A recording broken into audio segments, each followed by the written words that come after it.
జిల్లా అన్నవరం రైతులు ఆందోళనకు దిగారు. తమ భూములను లాక్కోవడానికి పోలీసులు, రెవెన్యూ అధికారులను అడ్డు పెట్టుకుని గుర్తు తెలియని వ్యక్తులు దౌర్జన్యానికి దిగుతున్నారని వారు ఆరోపిస్తున్నారు.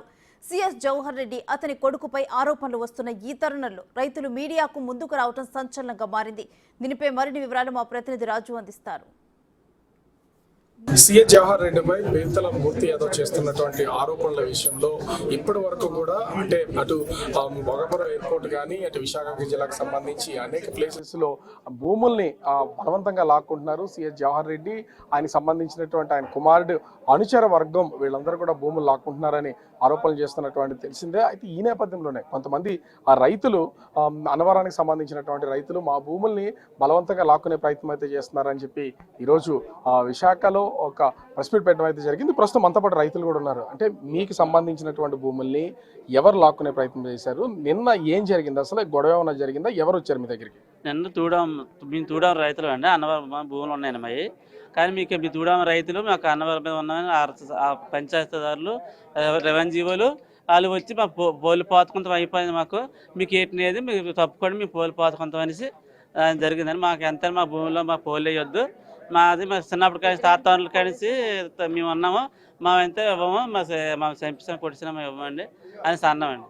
అంటే నిన్న సంబంధించి ఎవరు వచ్చారు? పోలీసు పోతారని చెప్తున్నారు కదా, అంటే పోలీసులు వచ్చారా, రెవెన్యూ వాళ్ళు వచ్చారా, లేకపోతే వేరే బయట వాళ్ళు ఎవరైనా వచ్చారా? రెవెన్యూ అధికారులు, అన్నవరం పంచాయతీలు, మరి అలాగే పోలీసులు, అలాగే మా ఊరు ఎప్పటి మంది వచ్చారు, తాలూకులు అజ్జాలు వచ్చారు. అంటే మీకు సంబంధం లేనటువంటి బయట వ్యక్తులు ఎవరైనా వచ్చారా? అసలు మీరు ఎప్పుడన్నా చూడని వ్యక్తులు ఎవరైనా వచ్చారు? తెలియదండి, ఎవరో వచ్చారు, వాళ్ళతో వచ్చారు అన్నవరం. మీకు పట్టాలు ఉన్నప్పుడు మీ భూములకు సంబంధించి మీరు ఎప్పటి నుంచో సాగు చేసుకుంటున్నప్పుడు అంటే సిఎస్ జవహర్ రెడ్డి వీళ్ళే మీ భూముల్ని బలవంతంగా లాక్కుంటున్నారని ఎలా చెప్పగలరు మీరు? ఏ ఆధారం ఉంది మీ దగ్గర? అదే అన్నవరం కదా, మేము మీది తూడాము, మీ భూములు మాకు ఉండాలంటే బాబు మరి మా భూములు కౌలాడమైనవే ఉన్నాయి, ఎంత మరి కౌలాడు తీసుకుంటారంటే అన్నాం. అదే ఎల్లాజీ నచ్చనరావు వాళ్ళు తీసుకొని వచ్చారు. అంటే ఇప్పుడు ఎప్పటి నుంచో సాగు చేస్తున్నారు కదా, ఇప్పుడు మిమ్మల్ని బలవంతంగా ఈ భూములు లాక్కోవాలని చూస్తున్నారా, అమ్మమని చెప్తున్నారా? మీకు నేదు వెళ్ళిపోండి అనేస్తాను తేటగా. మీకు నేదు, మీరు ఏ పంచాయతీలలో మీ చూడాపోలు, మాకు అన్నవరం పంచాయతీ భూములు మావే, మా పేరును ఉన్నాయి, మావి మా భూములు, మీరు కాదు అనేసి పోలు పాతుకుంటాం అయిపోయింది, మీకు ఏంటనేది వెళ్ళిపోండి అని ఎగిసిపోండి అని 20 జీవాలు వాళ్ళు తీసుకొని వచ్చి పోలు వేసుకుంటారు. అంటే ఈ భూములకి సంబంధించి కోర్టులో ఏమన్నా కేసు వేసారా ఇంతకు ముందు? మీరు ఏమన్నా కేసు వేసామండి. కేసు నడుస్తుంది, 4 సంవత్సరాలు అవుతుంది, కేసు అయితే నడుస్తుంది. కానీ నన్ను మరి పోళ్ళు అయితే పాతలు ఇవ్వలేదు, చంపితే మమ్మల్ని చంపియండి, కానీ మేమైతే పాతలు ఇవ్వని సనిసాము. అంతే పోలీసు వాళ్ళు వచ్చి రిక్వెస్ట్ చేశారు, పర్వాలేదమ్మా ఈ పేతనానికి అవ్వదు అలాగలాగా అన్నారు. అయినా మేము పాతను ఇవ్వండి, మా భూమి చచ్చిపోతాం, కానీ మేమైతే తీయము, మమ్మల్ని చంపి చేసుకోండి అనేసి కూర్చున్నవాడ. కూర్చుంటే వేయలేదు, ఇకంటే మరి అక్కడికి వెళ్ళారనమాట. అంటే ఇక్కడ మనం చూడొచ్చు, వీళ్ళ దగ్గర చాలా డాక్యుమెంట్స్ అయితే వీళ్ళు పట్టుకుని సాక్ష్యాల కోసం అయితే తీసుకొచ్చినటువంటి పరిస్థితి అయితే ఉంది. అటు ఒక పక్క నుంచి అంటే వీళ్ళ పేరు మీద ఉన్నటువంటి డాక్యుమెంట్స్ని గత కొంతకాలంగా అంటే సాగు చేసుకుని వీళ్ళైతే ఆ ఫలసాయాన్ని అనుభవిస్తున్నారు. కొన్నిటికి పట్టాలు అయితే ఉన్నటువంటి పొజిషన్ అయితే ఉంది. పట్టాలు ఉన్నా కూడా రెవెన్యూ అధికారులు పోలీసుల సహాయంతో వచ్చి మొత్తం పోల్స్ పాతే ప్రయత్నం అయితే చేస్తున్నారని చెప్తున్నారు. అసలు ఏం జరిగిందమ్మా అంటే పోలీసులు రెవెన్యూ అధికారులు మీ గ్రామానికి సంబంధించినటువంటి వాళ్ళు కాకుండా మీరు గుర్తుపట్టలేని, మీకు తెలియనటువంటి బయట వ్యక్తులు ఎవరైనా వచ్చారా, వచ్చి మీ మీద దౌర్జన్యం చేశారా? చేయబోయారండి.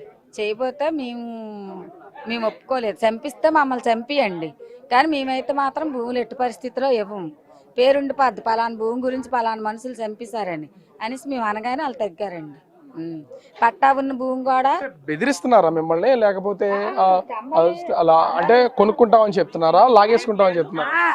మాకు అయిపోయింది ల్యాండ్ పూలింగ్, మీకు ఇక్కడ ఏం లేదు అని చెప్తాను. ల్యాండ్ పూలింగ్ దేనికి అయిందని చెప్తున్నారు? అంటే అక్కడ ఏమైనా ఫ్యాక్టరీలు వస్తున్నాయా, లేకపోతే ఏమైనా కడుతున్నారా?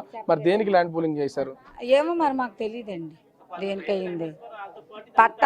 పట్టా భూముల్లోనూ స్తంభాలు వేసేస్తారటండి, దౌర్జన్యం చేస్తాను. అంటే ఇక్కడ ఉన్నటువంటి చాలా మంది రైతులకి వాళ్ళ భూములు ఎందుకు లాక్కుంటున్నారు ఏంటనేది తెలియదు. కానీ అటు రెవెన్యూ అధికారులు, ఇప్పుడు ఒక పక్క నుంచి ఎలక్షన్ కూడా ఉంది, ఆ రెవెన్యూ అధికారులు పోలీసులు బలవంతంగా అక్కడ ఉన్నటువంటి స్థానిక గ్రామస్తులు కొంతమంది సాయం తీసుకుని గుర్తు తెలియని వ్యక్తులు కొంతమంది ఉన్నారని చెప్తున్నారు. వాళ్ళందరూ ఆ సమక్షంలోనే భూముల్లో ఈ స్తంభాల పాతి దీన్ని ఆక్రమించే ప్రయత్నం అయితే చేస్తున్నారని చెప్తున్నారు. అయితే దీంట్లో కొంతవరకు అది ప్రభుత్వ భూమి ఉందా, పట్టాలకు సంబంధించినట్టు భూమి ఉందా తేలాల్సినటువంటి పరిస్థితి ఉంది. అయితే పేతల మూర్తి యాదవ్ మాత్రం దీంట్లో సిఎస్ జవహర్ రెడ్డి ఆయనకు సంబంధించినటువంటి అనుచరులు దీన్ని బలవంతంగా భూములు లాక్కునే ప్రయత్నం చేస్తున్నారు. దీన్ని కోర్టు ద్వారానే అడ్డుకుంటాం, అదేవిధంగా ఖచ్చితంగా ప్రభుత్వం మారుతుంది, మా ప్రభుత్వం వస్తే వీళ్ళందరికీ న్యాయం చేస్తామని చెప్తున్నటువంటి పరిస్థితి కనిపిస్తుంది. కెమెరామెన్ అరవింద్తో రాజు బిగ్ టీవీ.